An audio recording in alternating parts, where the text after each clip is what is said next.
Olá, meu amado, minha amada, como é que você está no dia de hoje? Mais uma vez aí, juntos nós dois aí, ou quem estiver assistindo aí, nós todos que estivermos assistindo, sei lá, talvez você tá aí na sala com uma galera, vou lá saber eu o que tá acontecendo. Mas olha só, vamos lá, mais um vídeo da Força da Caminhada hoje, né? E eu quero falar a respeito de, com você hoje, a respeito de que uma ação, um posicionamento, ele pode valer mais do que 1000 palavras, né? Quantas vezes já você se posicionou em alguma coisa e reparou que aquele posicionamento que você teve fez a grande diferença? Ou talvez, quantas vezes faltou um posicionamento seu?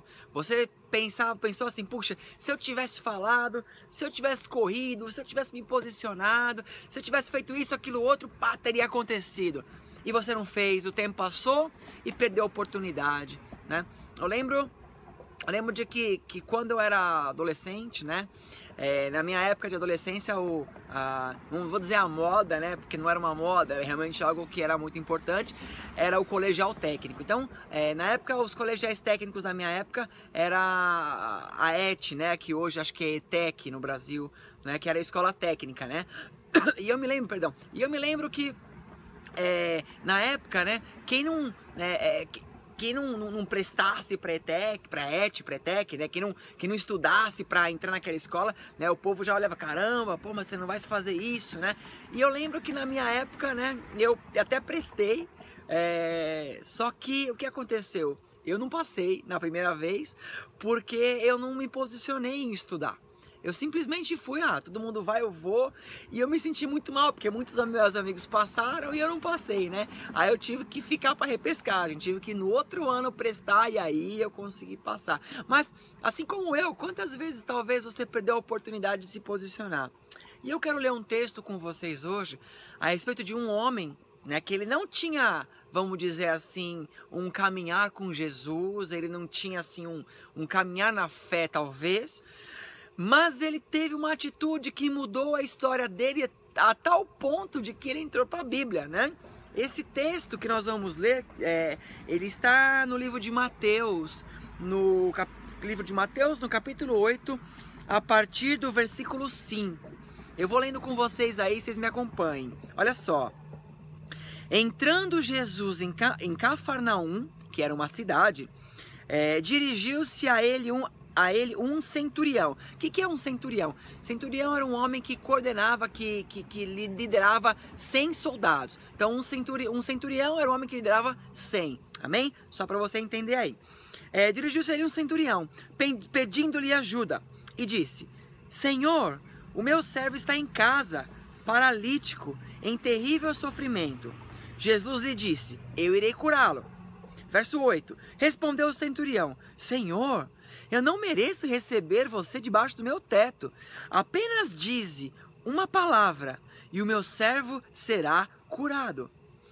Pois eu também sou sujeito à autoridade e com soldados sob o meu comando. Digo a um soldado, vá, e ele vai, e a outro, venha, e ele vem.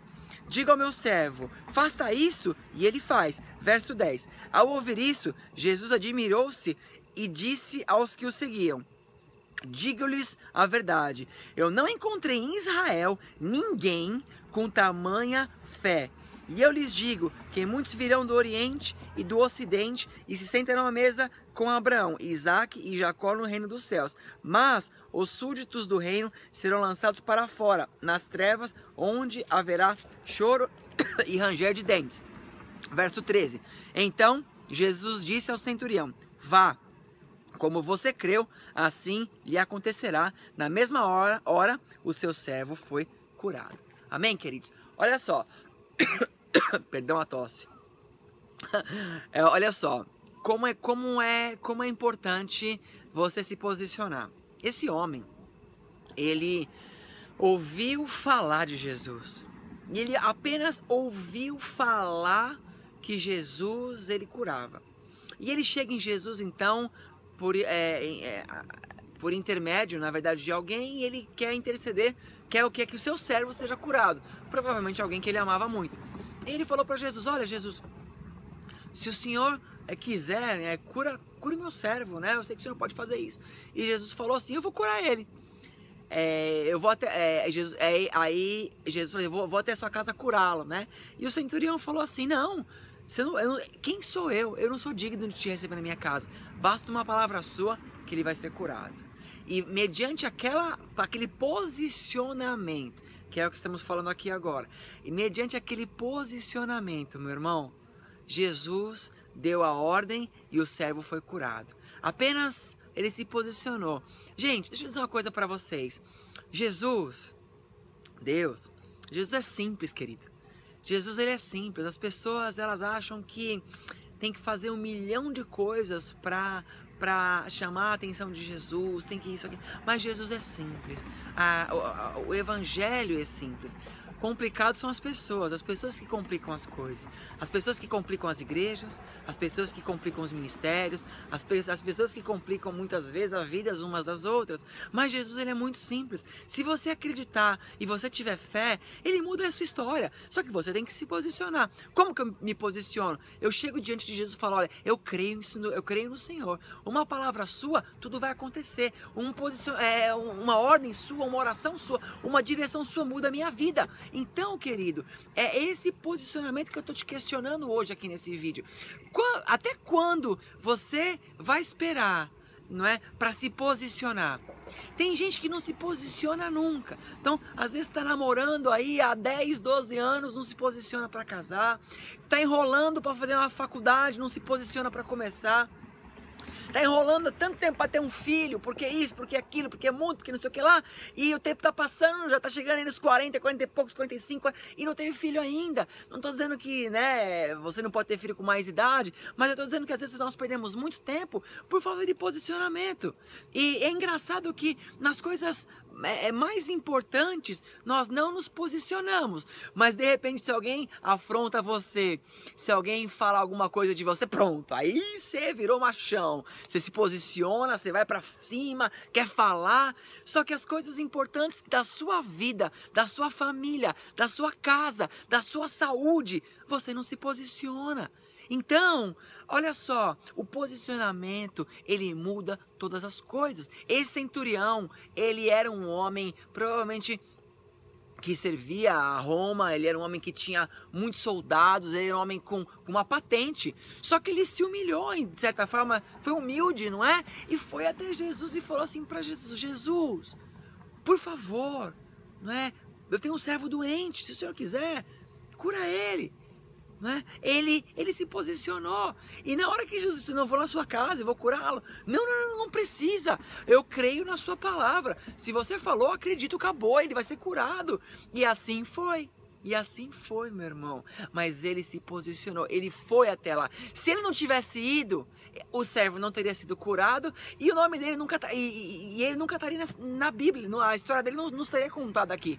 A história de pessoas estão contadas nesse livro, querido. Sabe por quê? Porque pessoas que se posicionaram. Existem pessoas aí fora que descobriram cura de doenças, que mudaram histórias, que evangelizaram, que fizeram grandes revoluções no mundo. Por quê? Porque se posicionaram. E eu não vou longe, querido. Hoje, se você está aí de pé, se você pode ter um trabalho, ter uma casa, se você, enfim, como você está hoje aí porque alguém antes de você se posicionou. Você trabalha em uma empresa porque alguém se posicionou para ter aquela empresa. Não é assim? Você hoje tem as suas coisas, não é? Porque antes de você, o seu pai e sua mãe se posicionou. Alguém se posicionou antes de você. E eu te pergunto hoje, até quando você não vai se posicionar? Você e eu, às vezes todos nós, né? Às vezes todos nós queremos tanto várias coisas, só que em nenhum momento nós estamos dispostos a nos posicionar, a chegar e tomar posição e falar, eu vou pra cima, eu vou batalhar por isso, olha, eu quero isso, eu quero aquilo. E queremos que as coisas aconteçam, querido. É insanidade achar que as bênçãos de Deus virão sem você se posicionar.